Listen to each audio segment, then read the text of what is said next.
Hi everybody, today I'd like to talk about the Moon, an astronomical body formed just as our planet was beginning to take shape and orbiting ever since. This is why the Moon has been part of every single creation myth since man appeared.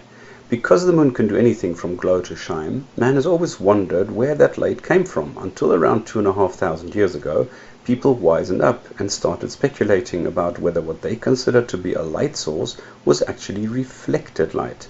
Well, it turns out they were right, and this was sufficient reason for the miracle seekers to come up with the idea that this is mentioned in the Quran as a scientific miracle. So let's see what the miracle seekers actually claim. The Arabic word for moon is Qamar, and its light is described as Munir or Nur, meaning borrowed light or a reflected light. Whereas the moon is described as a Nur. Now, a Nur means a light that is originating from another source.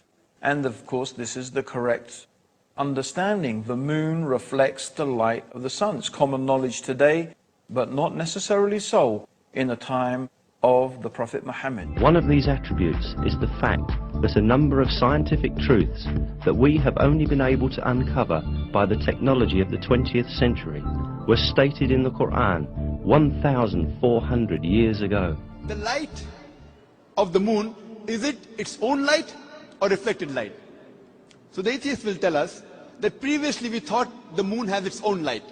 Recently we have come to know in science, recently means 100 years back, 200 years back, we have come to know that the light of the moon is not its own light but a reflected light. The Quran mentions 1400 years ago in Surah Furqan, chapter number 25, verse number 61, that blessed is he who had placed the constellation in the sky and placed therein a lamp, a sun, having its own light, and moon having reflected light or borrowed light. The Arabic word used for moonlight in the Quran is Munir or Nur, meaning reflected light or borrowed light. Who could have mentioned in the Quran 1400 years ago that the light of the moon is not its own light but reflected light, which we have come to know recently? So to find out what the basis is for these claims, I thought, let me go straight to the Quran and see what the surah and what the ayahs say about this. The one thing is, in 10.5 we see that the moon is a light of beauty, nothing about reflection.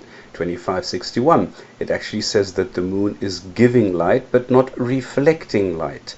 And then finally in 71.15 we see how Allah has created the heavens and the entire universe, along with it a moon which is just a light in their midst, nothing about reflection. So how do we approach this? I thought I'd use the same three truth tests that I used in the embryology movie, which is first, is there an alternate explanation?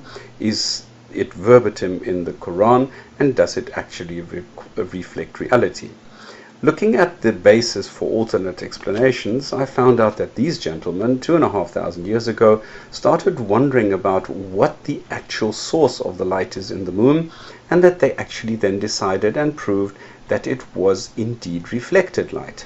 So there is no basis here for a claim that this was only found out a couple of 100 years ago, and therefore all the claims for a miracle based on the new discovery of these facts is unfounded. Trying to get to the bottom of this, I then went to the secondary text, being tafsir. In the tafsir I found no mentioning whatsoever of any kind of reflection or reflected light. Then I went to the Arab translation sites to look what this nur actually means, and I found only one thing: light. By now I was sufficiently puzzled and went back to the various Dawah sites to find out if maybe I had misunderstood something. So I looked at the actual claim and I saw that they say, we have seen that in the above ayat the word light is used for the moon and the word lamp for the sun. This means that the word used for the moon refers to a light reflecting, bright, motionless body. They further say that the word used for the sun refers to a celestial body which is always burning, a constant source of heat and light. And because people in the 7th century did not know why the intensity of the sun and moon were different, they just called them by different names. But the Quran knew better. And this is why this is a scientific miracle not known at the time, and thus represents a miracle.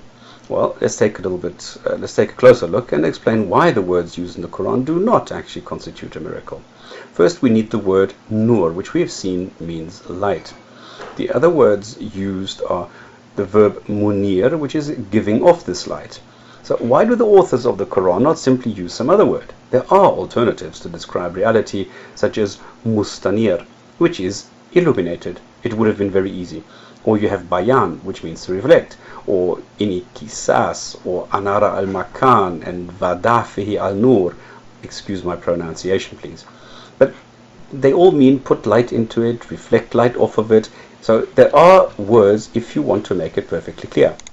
For the last test, whether the Quran reflects reality, let us go back and read what it says in Surah 24, Ayah 35, which, by the way, is pure beautiful poetry. It starts off with, Allah is the light of the heavens and the earth. Now, if we replace the word with what our brain contortionists, such as Zakir Naik and Harun Yahya, have magically produced, we get Allah is a light-reflecting, bright, motionless body of the heavens and the earth. Not so poetic anymore, is it? Interestingly, in 33:46 it says that Muhammad is the source of light, the Siraj Munir, the same word attached to the sun. Is Muhammad the source of light and Allah only the reflector of Muhammad's light? Hardly. I wish Muslim miracle seekers would think of the consequences of their actions. But if that is what they want the Quran to read, so be it. Conclusion. The fact that the moon was giving off reflected light was well known in the 7th century.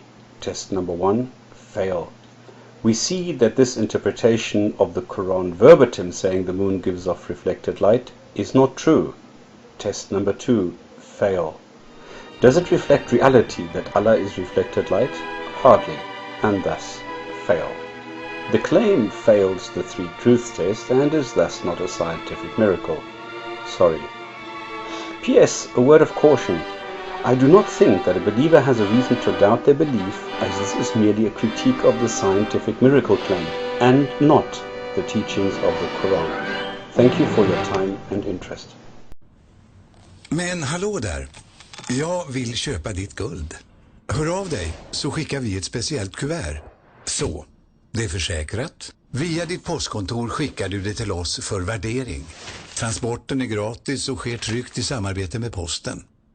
Vi beräknar och fastställer guldets värde. Så ring nu och beställ ditt guldpaket. 020 540 540. Ja, bra betalt får du också.